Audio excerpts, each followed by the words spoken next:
With Phase 5 commencing, Marvel considered it a good time as any to introduce a new character to the mix, Sabra, an Israeli super spy slash superhero. We're gonna see her on screens alongside the new Captain America and the Winter Soldier. Sabra is possibly coming along as a new contender for fan favorite. Will Sabra take over the mantle of Gal Gadot as the newest Israeli hero in town? Let's find out.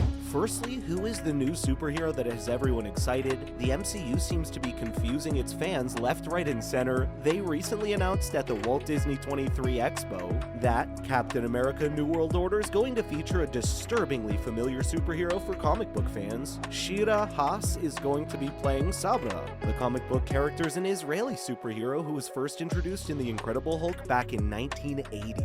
Ruth Bat-Sarath is actually a mutant in the comics, and she served in the Israeli police force as well as became a member of the famous Israeli spy agency Mossad. Since mutants haven't been welcomed into the universe yet, we're not sure if Sabra is going to be an accurate to the comics, but she boasts superhuman strength, agility, and stamina, and has a secret power she can use to revive people from the dead using her life force. Her outfit is adorned with the Star of David, which she proudly uses to represent her Israeli nationality, but the funniest thing we realized was that Sabra is eventually going to have a showdown against Mark Ruffalo. She fought the Hulk and Captain Britain in her first issue when she suspected him of being an Arab terrorist. She made a smashing debut by teaming up with Spider-Man and the X-Men. Up next, what else do we know about Shira Haas? Haas is actually the first Israeli actress ever to be nominated for an Emmy Award. Her career has been at all-time high ever since she landed roles in the Netflix series Shitzel and Unorthodox. In addition to winning the Tribeca Film Festival Award for Best International Actress for her portrayal of the Israeli drama film Asia, she has also been nominated for a Golden Globe Award, a Primetime Emmy Award, and other awards. Shira Haas was born in Tel Aviv, Israel, to a secular Jewish family. She majored in theater while a student at the Delma Yellin High School of Arts. She also finished a brief stint of volunteer service in the military theater of the Israeli Defense Forces. At the age of 14, Shira Haas had her stage debut at Tel Aviv's Kamiri Theater before making her television debut in Shitzel and Princess. The Hollywood Reporter and the New York Times both highly praised her for her performance. She has even had an exciting career so far, and we can't think of anyone else that would deserve or even fit to the role as well as her. Marvel told Variety that it's taking a fresh approach with Sabra for the big screen despite controversy about the character's introduction in the comics. Let's talk more on Gal Gadot's exciting return as Wonder Woman.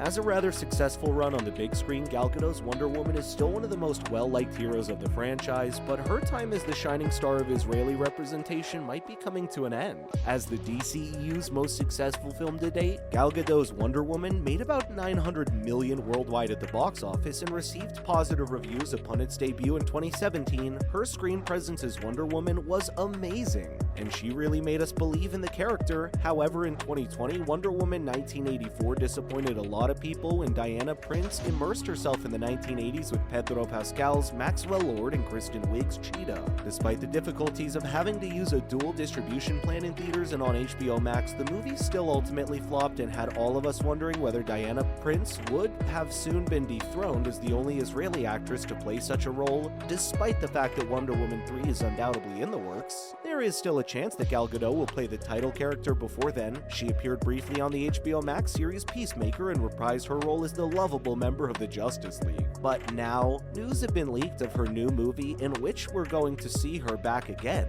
This means there is going to be strong competition in the cinemas between Sabra and Wonder Woman. Though our money's definitely on the Marvel character as she seems much more relatable, she's definitely going to make mistakes as she starts out, and eventually she'll learn from them. After all, what else makes a superhero? Coming up, how soon could we see Sabra in Phase 5 of the MCU? Marvel Phase 5 is almost here and we can't wait. Black Panther Wakanda Forever, which is scheduled to conclude Marvel Phase 4 in a few months, will usher in the multiverse saga before Ant-Man and the Wasp: Quantumania kicks it all off in 2023. Phase 5 will eventually come to an end with Thunderbolts in 2024, whose all-star cast was recently unveiled at D23. There's also a lot more in between, such as a wide range of Disney Plus programs and blockbuster adventures. Phase 5 wouldn't be complete without a Captain America adventure though. This is why Tim Blake Nelson will reprise his role as Dr. Samuel Stearns from The Incredible Hulk from 2008 in the upcoming sequel to the Disney Plus miniseries The Falcon and the Winter Soldier.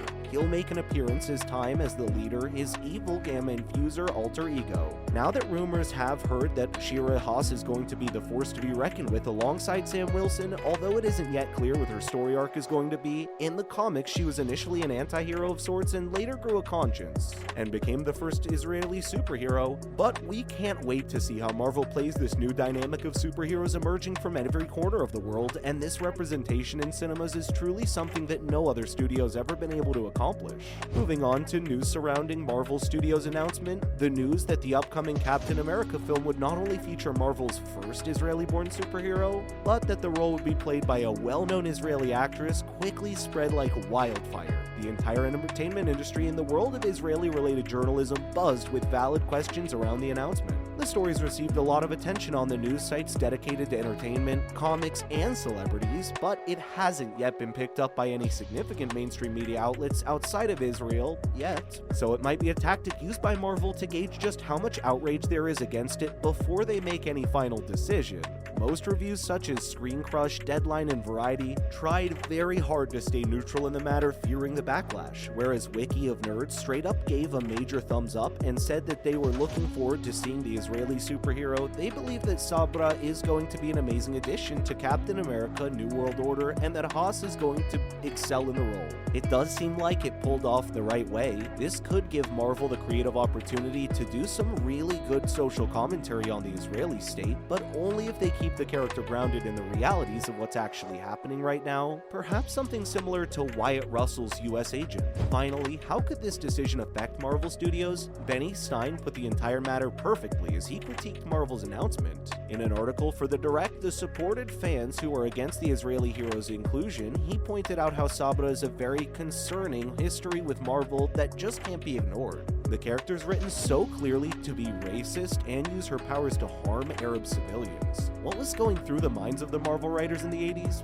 We have no clue. Another problem that this might create for Marvel is how it's going to solidify the image of Zionists further. The most prominent example of Judaism in cinema history is going to have lasting effects on how the community is viewed and is going to change how the view later. Her involvement with the Israeli government in the comic books is said to be brainwashing, and she unwillingly turns into a stone-cold killer before she realizes what she's become. This could pose a lot of problems for Marvel, as this isn't something they can stay neutral on by the time the credits roll, but the directors and our inside sources confirm that the studio will definitely erase the character's past and start fresh with a newer, more friendly version of Sabra. Perhaps she's going to be joining Captain America and the new Avengers in the fight against the Secret Order, and eventually Kang the Conqueror. That's a wrap for this video, and thanks for watching. What did you think of the new superhero Sabra, and would you like to see her in the MCU? Let us know in the comments below. Make sure to give this video a thumbs up and subscribe to our channel for more videos just like it. Thanks so much for watching. We'll see you in the next one.